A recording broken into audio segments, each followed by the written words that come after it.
Faixa 21. A doutrinação.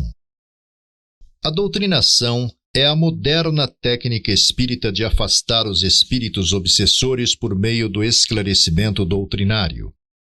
Essa técnica é moderna e foi criada e desenvolvida por Allan Kardec para substituir as práticas bárbaras do exorcismo largamente usada na antiguidade, tanto na medicina como nas religiões.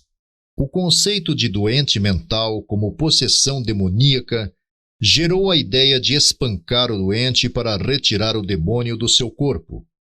Nos hospitais, a cura se processava por meio de espancamentos diários. Nas religiões, recorria-se a métodos de expulsão por meio de preces, objetos sagrados como crucifixos, relíquias, rosários e terços, medalhas, aspersão de água benta, ameaças e xingos, queima de incensos e outros ingredientes, pancadas e torturas.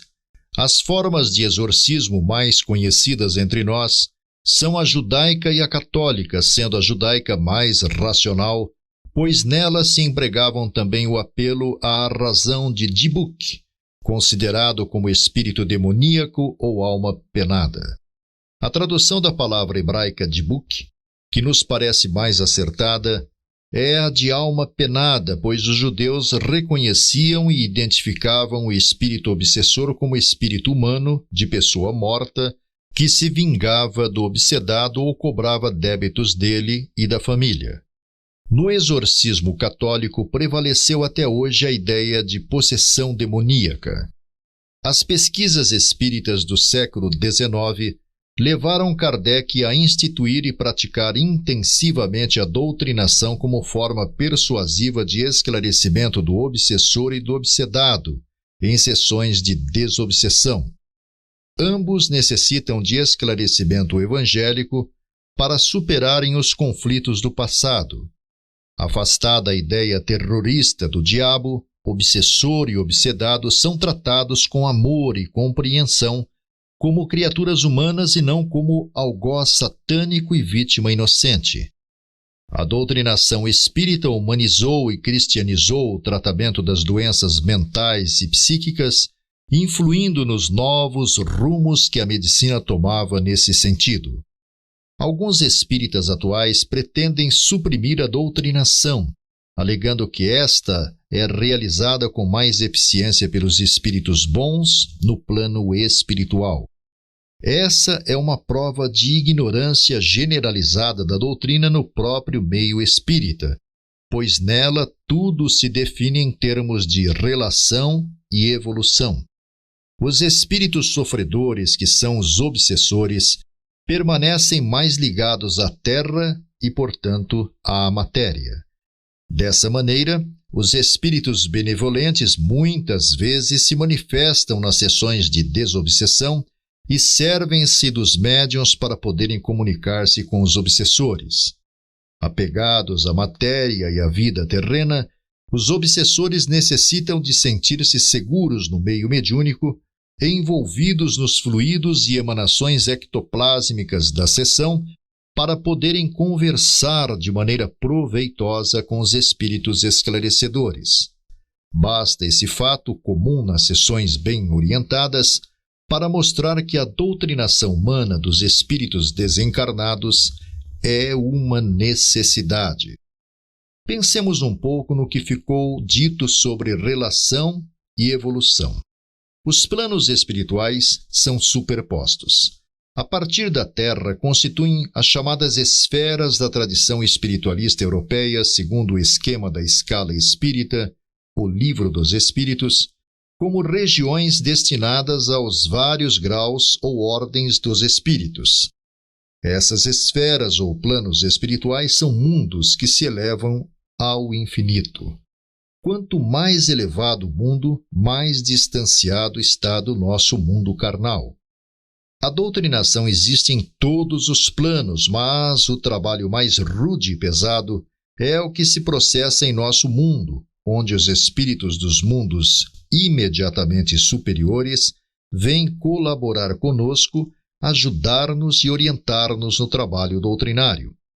Orgulhoso e inútil, e até mesmo prejudicial, será o doutrinador que se julgar capaz de doutrinar por si mesmo. Sua eficiência depende sempre de sua humildade, que lhe permite compreender a necessidade de ser auxiliado pelos espíritos bons. O doutrinador que não compreende esse princípio precisa de doutrinação e esclarecimento para alijar de seu espírito a vaidade e a pretensão. Só pode realmente doutrinar espíritos quem tiver amor e humildade. Mas é importante não confundirmos humildade com atitudes piegas, com melosidade. Muitas vezes a doutrinação exige atitudes enérgicas, não ofensivas ou agressivas, mas firmes e imperiosas. É o momento em que o doutrinador, firmado em sua humildade natural, decorrente da consciência que tem de suas limitações humanas, trata o obsessor com autoridade moral, a única autoridade que podemos ter sobre os espíritos inferiores. Esses espíritos sentem a nossa autoridade e se submetem a ela em virtude da força moral de que dispusermos. Essa autoridade só a conseguimos por meio de uma vivência digna no mundo, sendo sempre corretos em nossas intenções e em nossos atos, em todos os sentidos. As nossas falhas morais, não combatidas, não controladas, diminuem a nossa autoridade sobre os obsessores. Isso nos mostra o que é a moral, poder espiritual que nasce da retidão do espírito. Não se trata da moral convencional, das regras da moral social, mas da moral individual, íntima e profunda, que realiza a integração espiritual do ser voltado para o bem e a verdade. Mas essa integração não se consegue com sistemas ou processos artificiais, com reformas íntimas impostas de fora para dentro, como geralmente se pensa. Existe a moral exógena, que nos é imposta de fora pelas conveniências da convivência humana. Essa moral exógena, pelo simples fato de se fundar em interesses imediatos do homem e não do ser, é a casa construída na areia segundo a parábola evangélica. A moral de que necessitamos é a endógena, vem de dentro para fora, brota da compreensão real e profunda no sentimento da vida. É a moral espontânea, determinada por uma consciência esclarecida que não se rende aos interesses imediatistas da vida social. Este é um problema em que precisamos pensar, meditar a sério e a fundo para podermos adquirir a condição de doutrinar com eficiência, dando amor, compreensão e estímulo moral aos espíritos inferiores. O espiritismo, como acentuou Kardec, é uma questão de fundo e não de forma. A doutrinação praticada com plena consciência desses princípios atinge o obsessor, o obsedado, os assistentes encarnados e desencarnados e particularmente o próprio doutrinador que se doutrina doutrinando os outros.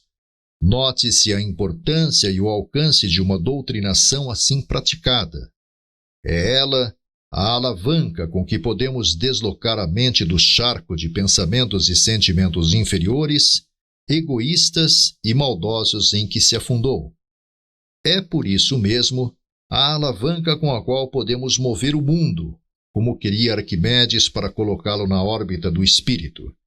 Podemos usar essa alavanca em todos os instantes, no silêncio de nossa mente, na atividade incessante do nosso pensamento, na conversação séria ou até mesmo fútil, nas relações com o próximo, nas discussões dos mais variados problemas, na exposição dos princípios doutrinários aos que desejam ouvir-nos, numa carta, num bilhete, numa saudação social, mas sempre com discrição, sem insistências perturbadoras, sem carranca e seriedade formal. O primeiro sintoma da nossa compreensão desse problema é a alegria que nos ilumina por dentro e se irradia ao nosso redor, contagiando os outros. Porque a vida é uma bênção e, portanto, é alegria e não tristeza, jovialidade e não carrancismo. Não estamos na vida para sofrer, mas para aprender. Cada dificuldade que nos desafia é uma experiência de aprendizado. O sofrimento é consequência da nossa incompreensão da finalidade da vida. Desenvolvendo a razão no plano humano, o ser se envaidece com a sua capacidade de julgar e comete os erros da arrogância, da prepotência, da vaidade, da insolência. Julga-se mais dotado que os outros e com mais direitos que eles. Essa é a fonte de todos os males humanos.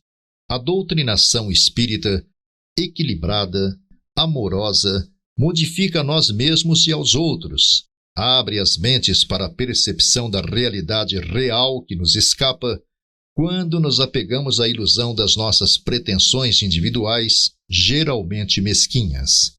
Foi isso que Jesus ensinou ao dizer: os que se apegam à sua vida, perdê-la-ão, mas os que a perderam por amor a mim, esses a encontrarão. A meditação sincera e desinteressada sobre essas coisas é o caminho da nossa libertação e da libertação dos outros. Só aquele que está livre pode libertar.